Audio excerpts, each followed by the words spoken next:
JBNN will keep you informed. I'm Michelle Jones, and in the news, pilot killed in St. Mary plane crash.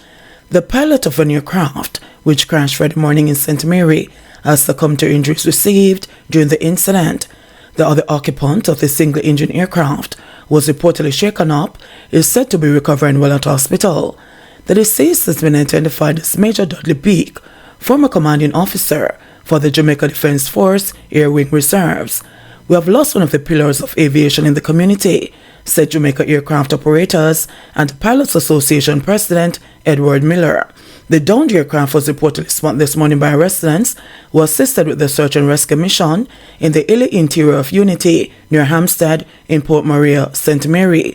So far, investigators have theorized that the aircraft may have developed engine problem which led to the crash. It is reported that the small aircraft was en route from Tinston to Boscobel. A team of investigators processed the scene. Woman set ablaze in Montego Bay during dispute with prostitute. A 27-year-old woman is being treated at hospital under attack assault following an incident early Thursday morning in Montego Bay, St. James, in which was reportedly doused with gasoline and set ablaze by a prostitute who accused her of invading her space. It's reported that about 12:30 a.m., the woman, who hails from Hart Street in Montego Bay, was at a location along Railway Lane when she got involved in a quarrel with a female prostitute. The dispute escalated into a physical confrontation, during which the accused ran for a container of gasoline, which she poured on the victim and then set her ablaze.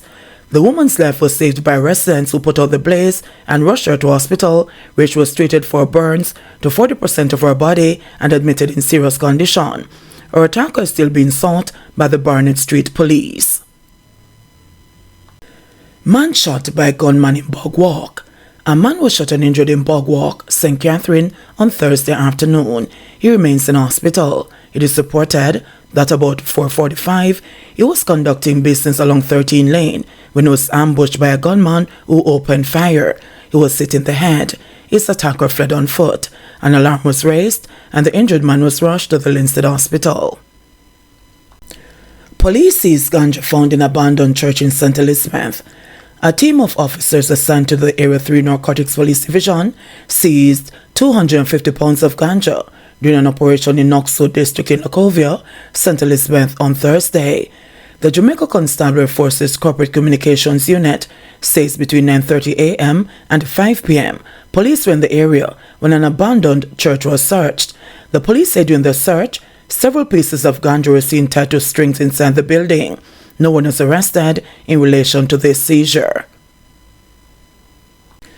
Alric Campbell condemns suspected arson attack on PMP constituency office.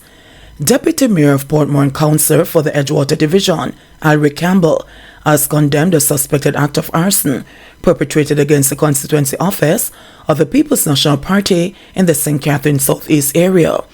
"I neither actively or passively support any resistance. That is not in my nature. We're all comrades at the end of the day," he said.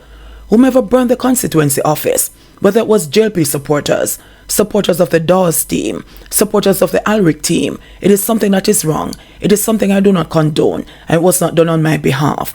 It is actually something that is negating the respect that I would have developed over the years.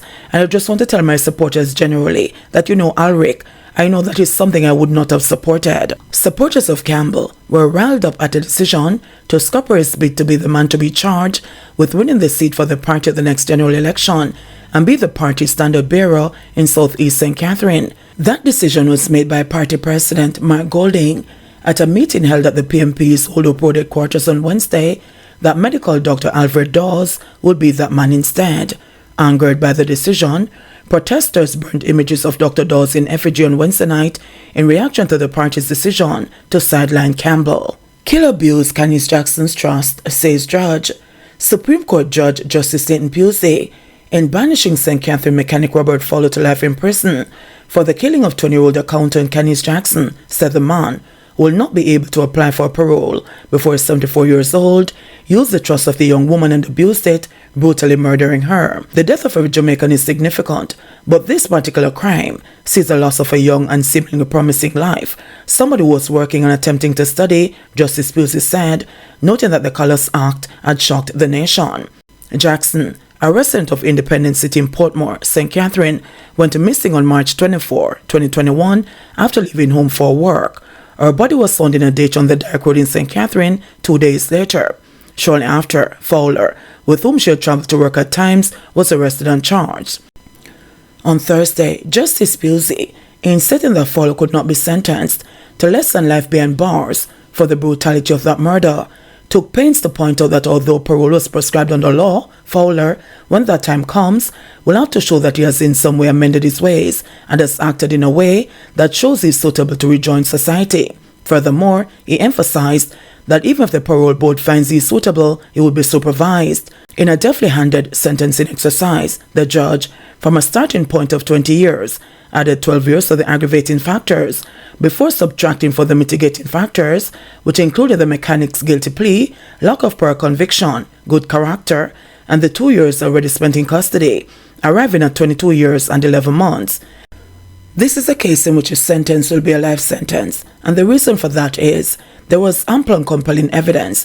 It was a person of interest on the outset when Jackson was only reported as missing. The scratches on his back, the items found at his home belonging to her, along with other material, Justice Pusey said, noting that even before forensic testing indicated that Fowler was a person of interest, there was strong circumstantial evidence. Under the Offences Against the Person Act, Fowler could not be sentenced to less than 15 years or a life imprisonment with parole. Justice Pusey was at pains to point out that although Fowler had admitted guilt in the murder, the court was not mindful to give him the full discount for that guilty plea, as the mechanic was not remorseful. He said the court could not accept Fowler's indication of remorse, as he appeared to be attempting to shift the blame from himself, contrary to his initial admission of guilt, pointing out that in the social inquiry report, Fowler admitted to a different version of events than what was in his caution statement and made mention of the presence of a third party. Justice Pusey said, in coming to his decision, the court considered the loss and grief caused by the crime, the peculiarity of the crime, and the circumstances of the accused. The judge, in the meantime, noted that the serious societal implication of the crime is that it has led young women to believe that they cannot accept an act of kindness from a neighbor without losing their life. He said Fowler's action strikes out what is essential to us as Jamaican people, as a society which, with all our faults, is very friendly and helpful. This is a young lady who believed this was a neighbor who was helping her, Justice Pusey said. Fowler, clad in a blue shirt, black short pants and slippers, sat erect, barely moving, his arms folded across his midsection at times or draped between his legs, his masked face inscrutable but for his furrowed brows. Parents fight after prank call. The child is missing. A woman and her ex-partner appeared in the Kingston and St. Andrew Parish Court, both facing assault charges after a prank call that one of their children was missing caused a bust-up between the former lovers. After receiving the prank call from her friends, the woman, Tamara Wint, said she left work in a hurry in search of her child, but the kid was safely home with the father, Sherman Shervin. Wint and Shervin shared 2 children, ages 18 months and 5 years, but it was not revealed in court which child the prank call was about. Upon seeing the distraught mother, Shervin reportedly called her careless, and this sparked a fight between the pair, resulting in both of them being slapped with an assault charge. When Senior Parish Judge Lauren Cole Montague asked Shervin if he the mother of his children, Shervin said, "It's just a little tangling me and her have, Your Honor." He said that Wint, "Come on me yard with bare excitement, and she even draw a knife upon me." But Wint said, "Me almost black out," recalling how she felt when she thought her child was missing. "I can understand where you got him yard with bare excitement," the judge acknowledged, adding that Wint should not refer to those people who made the call as her friends. "Me block and delete them, Your Honor," Wint responded. She went on to allege that during the altercation with Shervin, he hit her in the face until it was black and blue. She added that they have been separated for 2 years. "If both of you are respectful and responsible, other stuff doesn't have to happen," Cole Montague said. "You want to finish this case, Mom? You want to finish this case, sir?" Cole Montague asked. "Yes, Mom," they both answered. It was ultimately decided that Shervin will pay Wint $10,000 for medical expenses. Both parties are to return to court on May 9, when it is expected that compensation will be made. "Live in peace, here," the judge said as they exited the courtroom. JBN, we keep you informed. Please remember to subscribe, like, share, leave us a comment, and click the notification bell to receive our daily news items.